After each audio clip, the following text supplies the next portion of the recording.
বাসায় বুড়া বাবা মা অবুঝ সন্তান রেখে আসছি।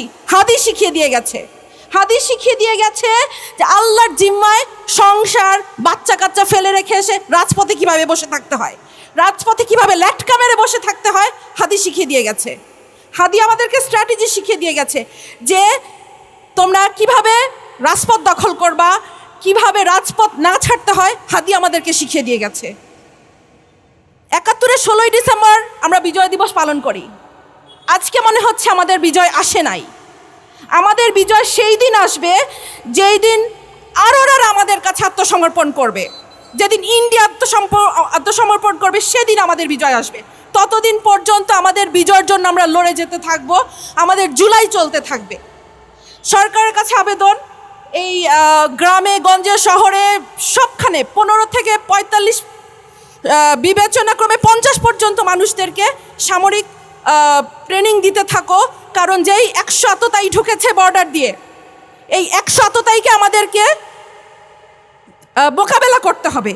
সেই আততায়ীদেরকে মোকাবেলা করার জন্য যে শকুন থাবা উঁচিয়ে রেখেছে চারিদিক থেকে ইন্ডিয়া, সেই ইন্ডিয়াকে আমাদেরকে মোকাবেলা করার জন্য আমাদেরকে ঘরে ঘরে মা বোন ছেলে মেয়ে নির্বিশেষে ট্রেনিং দিতে হবে, কারণ আমাদেরকে এদেরকে মোকাবেলা করতে হবে।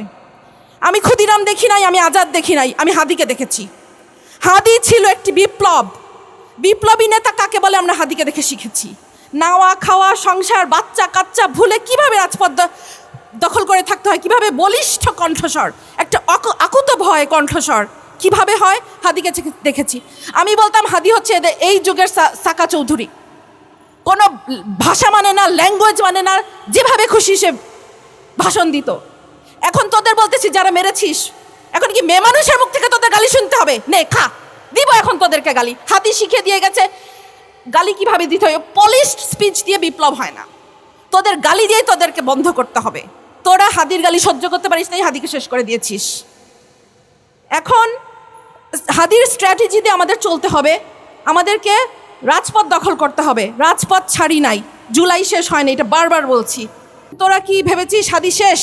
নো, একটা হাদিকে গুলি করছস, ১,০০,০০০ কোটি হাদি তৈরি হয়েছে। তোরা মনে করছিস ওসমান হাদি শেষ হয়ে গেছে? নো, ওসমান হাদি শেষ হয় নাই, ঘরে ঘরে লক্ষ কোটি হাদি তৈরি হয়েছে। গুলি লেগেছে হাদির আদর্শে, জুলাইয়ের মতাদর্শে। জুলাই শেষ হয় নাই, জুলাই সেদিন শেষ হবে যেদিন ভারতের আধিপত্যবাদ শেষ হবে আমাদের দেশের ওপর থেকে, সেদিন জুলাই শেষ হবে। জুলাই শেষ হয়নি, জুলাই সেদিন পর্যন্ত শেষ হবে না। সরকারের কাছে আরও আবেদন, আমাদের আরও কিছু আকুতবায় সৈনিক আছে, হাসনাত আছে, সার্জিস আছে, আসিফ আছে, ব্যারিস্টার আরমান আছে, ব্যারিস্টার ফুয়াদ আছে, ব্যারিস্টার শাহরিয়ার আছে। এদের একজনের গায়ে যেন আঁচ না লাগে। আমি তোমাদেরকে বলবো, হাসনাত সার্জি তোমরা আমাদের ছোট ভাই, তোমরা মনে করবা যে ড্যাম কেয়ার। নো, বাংলাদেশের জন্য তোমাদেরকে লাগবে, তোমরা ড্যাম কেয়ার হতে পারবা না। তোমরা নিজেদের সেফটির ব্যাপারটা চিন্তা করবা, কারণ বাংলাদেশকে তোমাদেরকে লাগবে। তোমরা নিজেদের ড্যাম কেয়ার ভাববা না। আল্লাহ হাদিকে নিয়ে গেছে, হাদি দেখিয়ে দিয়ে গেছে ড্যাম কেয়ার কাকে বলে। বাট প্লিজ বাংলাদেশের জন্য তোমরা ড্যাম কেয়ার থাকবা না। সরকারকে বলবো তোমরা এদের সেফটি সিকিউরিটি নিশ্চিত করবা। ওই মরে যাওয়ার পরে সারা কি পরিবারের আমি খেয়াল করব, বাচ্চার দখল করব। নো, এটা যেন আর না হয়, এটা যেন রিপিট না হয়। সাদিক কায়েমের কথা বিশেষ করে বলবো, কারণ শিবির তো তোমাদের চোখের শুল, বাট সাদিক খান যেটা করে যাচ্ছে তোমরা বাকি অনেকেই সেটা করতে পারছো না। আমি সেটাই বলবো যে এই বিপ্লবীদের গায়ে যেন আঁচ না লাগে। যত শত আততায়ী ঢুকেছে এদেরকে এখনই বের করে। ওরা জানে না ওরা কোথায় গুলি করেছে।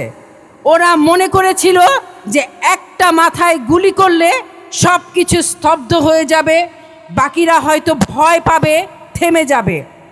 কিন্তু তাদের এই চোখ রাঙানিকে আমরা আরও দৃঢ়ভাবে বলতে চাই যে না। এবং আজ দেখেন যে শুধুমাত্র হাদির বয়সীরা কিন্তু এখানে এসে দাঁড়ায়নি। আজকে যারা দাঁড়িয়েছেন তারা মা, তারা বোন, তারা হাদির পাশে এসে দাঁড়িয়েছে। এবং একটা সন্তান যখন কোন পর্যায়ে না চলে গেলে তার মা রাস্তায় এসে দাঁড়ায়, আজ কিন্তু বাংলাদেশ সেই পর্যায়ে এসে দাঁড়িয়েছে। আর এই সরকারকে বলতে চাই যে এটা কোনো বিচ্ছিন্ন ঘটনা না। দয়া করে করে আপনারা এই ধরনের শব্দ চয়ন করে হাদির মৃত্যুকে বা এই জুলাই বিপ্লবকে, জুলাই যোদ্ধাদেরকে ছোট করবেন না। এটা কোনো বিচ্ছিন্ন ঘটনা নয়, এটা অত্যন্ত সুপরিকল্পিত এবং অত্যন্ত প্ল্যান করে এবং ঠান্ডা মাথায় পরিকল্পনা করে করা একটা হত্যাকাণ্ড। আপনি এটা বোঝার জন্য খুব যে রকেট সায়েন্স লাগে তা কিন্তু না।